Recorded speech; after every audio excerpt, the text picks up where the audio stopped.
Paalala ko dito, ma'am, kapag kayo po ay mag-move na-check nyo na lahat ng surrounding nyo, at mag-ship na po kayo ng gear, make sure na naka-hold talaga kayo sa brake. Hindi po siya kailangan na may alangan ang apak, no? So, para talagang mag-ship siya ng maayos. So, ito lang naman po yan. Pwede nyo naman yan tingnan dito. Pwede rin tingnan sa dashboard. So, ito yung reverse. Pag ginanon mo, dito sa sasakyan na to, may iba-iba po format niyan. Ito yung reverse, neutral, yan. Pitik lang ka, drive na yan. Yan, tinang drive. Ito naman, napapansin nyo, may drive 3 siya. Optional ang paggamit yan, depende sa kalsada. So kapag siniship nyo yan, hindi kailangan tumigil o mag-full brake. Kaya naman, bitawan mo lang si gas, kakapigin mo lang yung papunta sa'yo. Ginagamit yan, uphill at saka downhill. Okay, since naman ang ating tatakbo na kalsada patag, nasa normal drive lang tayo. Okay, so ulitin natin, no? Ikaw talaga ang naglalagay. Sige. Yan. So naka-engage na po siya sa drive. Release yan, brake. Hawak ang kamay sa 9-3. Yan. Okay, bitaw lang muna sa brake. Okay, yan. Gas po ikaw, paakyatin mo hanggang 20. Okay, stop po tayo. Stop lang, no? So, ganito naman lang. Paglalabas ka sa ganitong parking at pakaliwa ka naman, lalo na kung malaki naman, yung katulad niyang ganyan sitwasyon. Di ba dito sa pakanan, si side mirror ang nilagpas mo. Dito naman, shoulder mo naman ang itapat mo dyan sa poste bago ka lumiko. Sige. Shoulder mo. Yan. Okay? Dalawang sasakyan, sabay pihit ng manibela. Okay. So, ganyan na lang. Sige, sagad. Yan. Tapos balik. Yan. Cut ka lang ulit. At huwag mo kakalimutan doon, syempre, yung pag-signal at paglingon sa kaliwat kanan bago lumabas ng parking. Ano? Tapos pag sinabi kong lilipat ng linya, ang unang gagawin, susulyapan agad ng rear mirror, bigay ng signal, kapag pagka-clear, sulyap sa side mirror, pagka-clear, speed up ng konti, kapit ng 1 o'clock, ganun lang ano.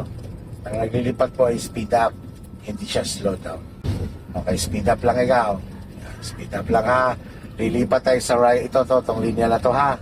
Okay, sulyap sa rear mirror. Ito, sulyap dito. Wala, signal sa right. Sulyap sa right. Wala, mayroon. O, kapit papuntang right. Konti lang. Konti lang po. Basta pag naglilipat ka lang, konti lang talaga. Patay na si signal light, diretso lang si manibela.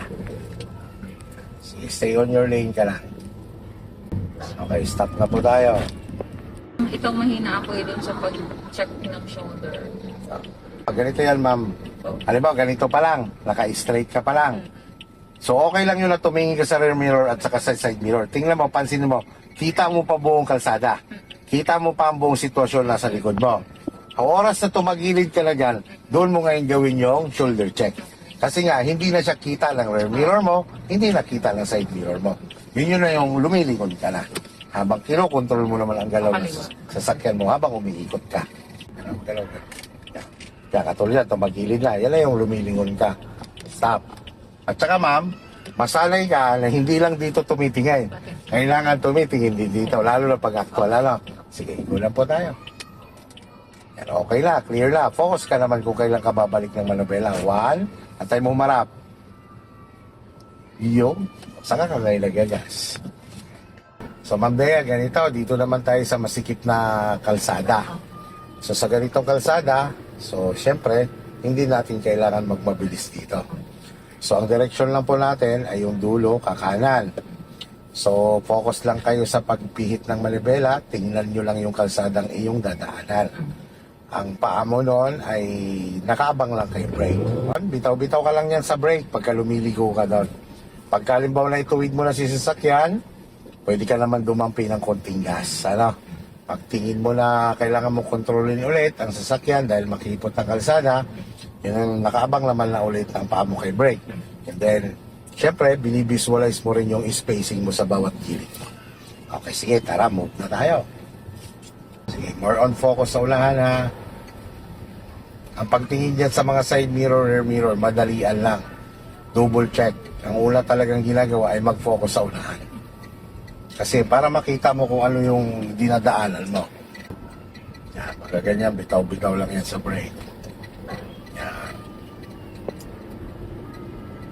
Tapos ang sulyap ng side mirror niyan kung saan ka naliko.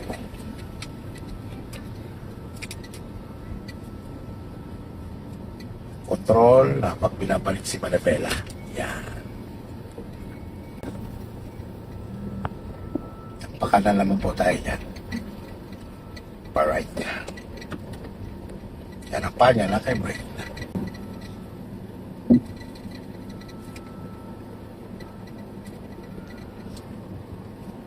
Yan. Kontrolado. At dyan pa lang, nabalik na ng isa.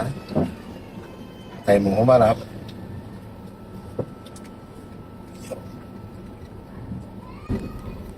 Diretso na po tayo.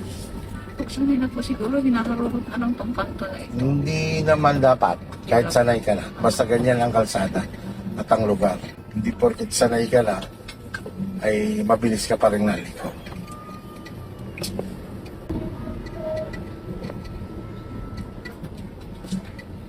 Tulad yan, straight naman yan, di ba? Pwede ka magas ng bahagya dyan. Yung kinaliwaan natin kanina, kakanan naman tayo. Side mirror naman ang align sa gilid ng lilikuan mo. Tapos ang paano, nakabang naman kay brake para makontrol mo ang galaw. At huwag makalimutan ang pagsikan. Yan. Tapos pinababagal mo lang sa sasakyan mo yan. Yung tipong alalay sa brake, bitaw, alalay sa brake, bitaw.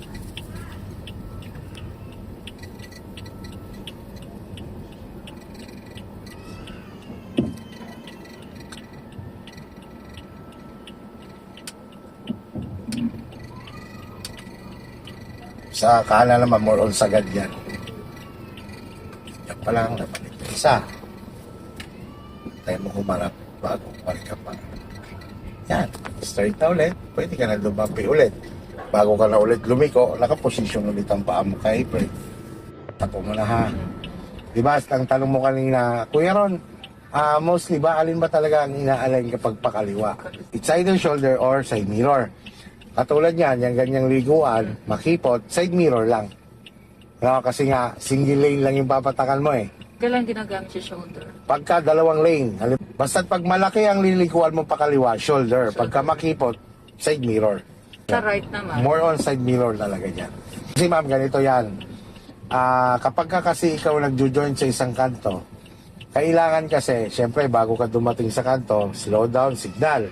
Kailangan kasi yung pinakaunahan mo, hindi dapat kagad na lagpas sa pinakakalsada. O-observe ka muna kung mayroon bang gumagamit sa linya. And then, nung makita mong wala lang gumagamit, saka mo ngayon kuhanin yung reference mo. Yung si side mirror ang itatapat, lalo na ganyan. Diba, tumapat na. Okay, so dito ka naman, titingin sa unahan para makuha mo yung goal mo. Sige, move. Diyan ka na tumingin sa unahan. Balik na. Yan. Yan pa rin tingin. Tingnan mo.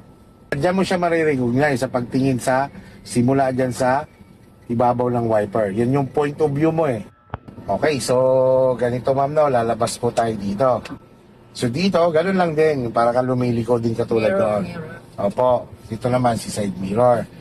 So mas marami na tayong kasabay dyan. Titingin mo na sa kaliwa, syempre di ba? At huwag nguso agad sa kalsada.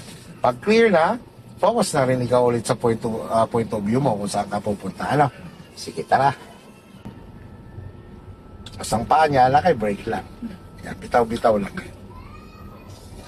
Diretso lang si Manibela. Focus lang sa unahan. Signal right, signal right. Ipalapit pa para makita mo yung kaliwa mo muna. Sa kaliwa, dito. Clear. Okay, go na ikaw. Huwag na ako. Huwag muna. Galaw mo na sa sakyan. Galaw mo. Yan. Kita mo na Bella. Dito na tingin. Galaw sa sakyan. Dito ka sa lane na yan. Yan. Stay ka lang dito sa lane na. Okay, so good morning everyone. So nandito na naman tayo sa lugar na... Sige, move ka muna. Kasi hindi tayo pwede mag-U-turn yan, double solid yellow line.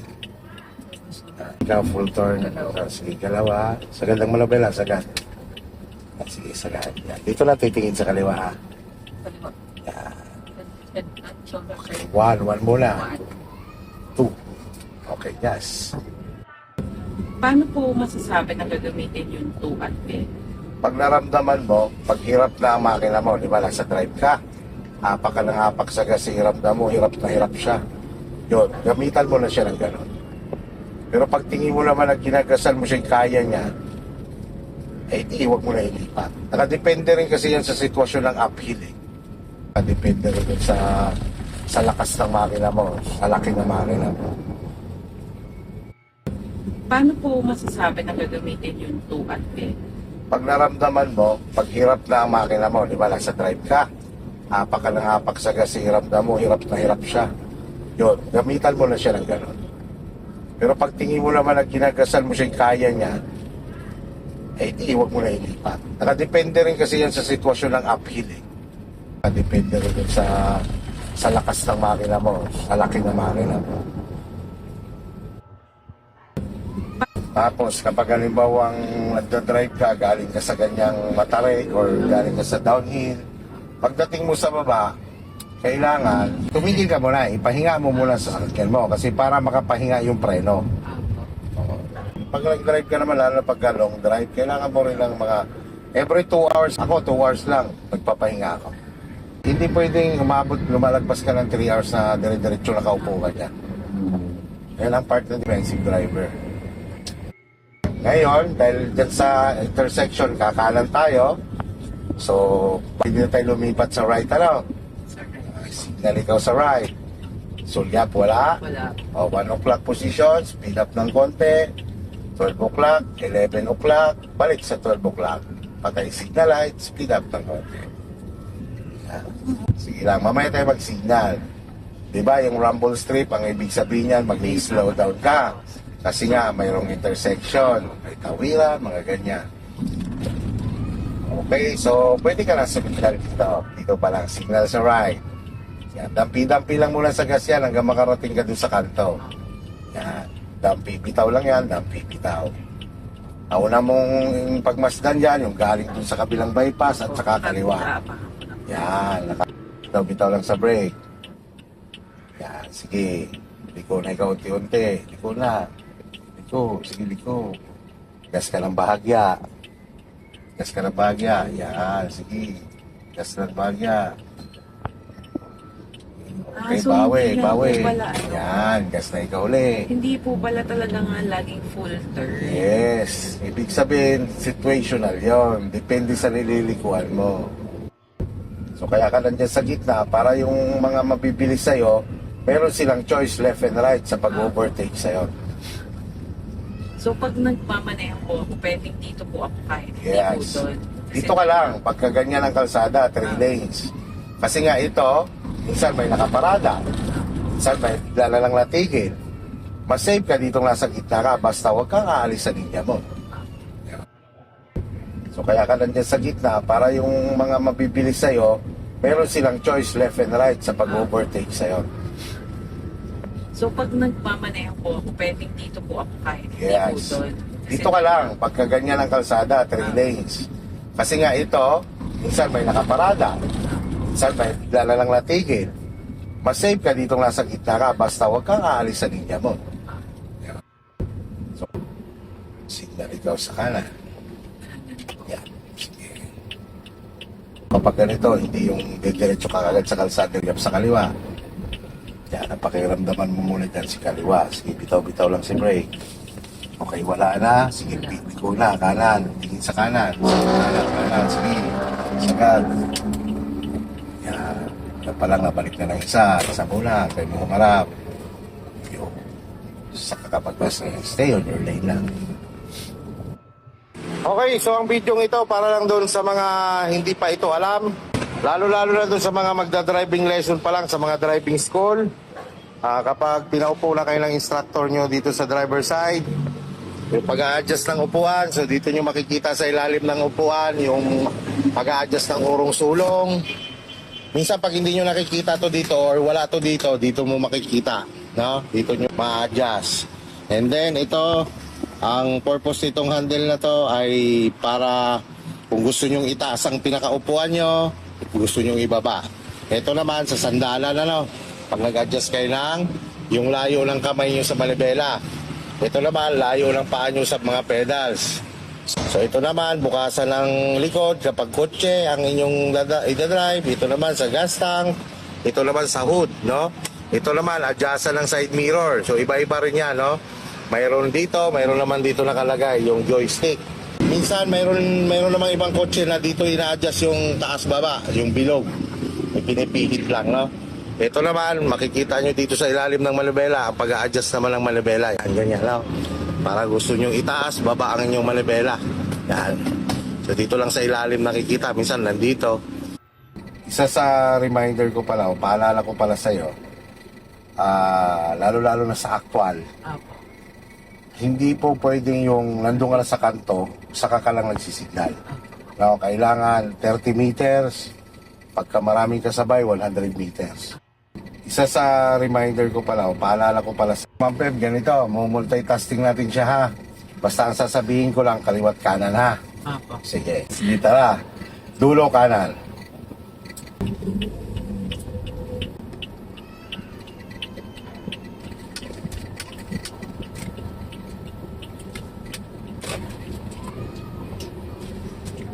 Nice one. Kanan sa dulo.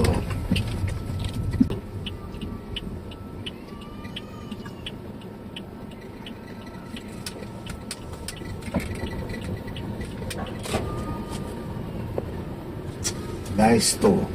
Kanan dyan sa kantong yan. Papa.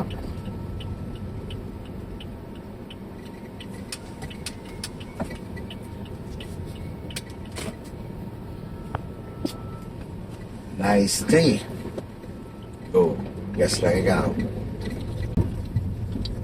Susunod na kanto kanan. Yan. Kanan tayo dyan.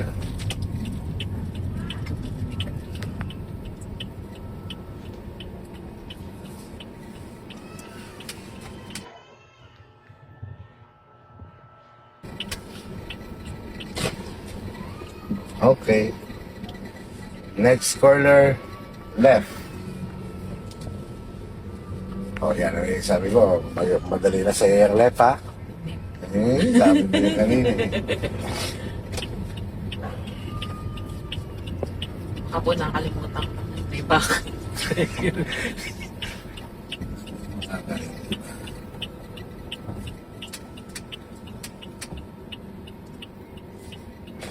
Pag left, shoulder. Pag ganyan kalaki ang kalsada. Dito ka. Dapat kasi napatak ka dito sa right, hindi dito. Kaya shoulder siya. Sige, tara. Punta ka dyan sa lane na yan. Dito po sa Yan. Hanggat maaari, pag pakaliwa, hindi mo nakakain ng kabilang linya. Sa kanan, normal lang yung minsan. Kanan tayo dyan.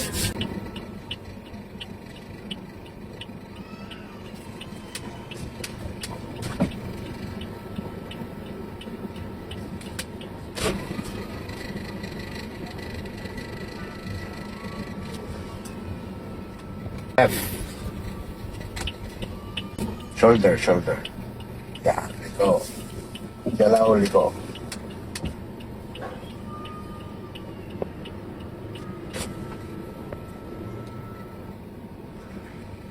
Okay, pwede na bagas. Yan, dulo, kaliwa. Yun pa rin, shoulder pa rin yan.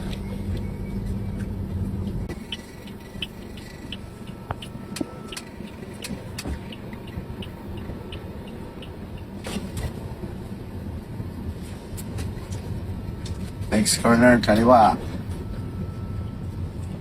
ito po. Shoulder ulit. Yan. Oh, galaw, oh. Okay. Kita ko na.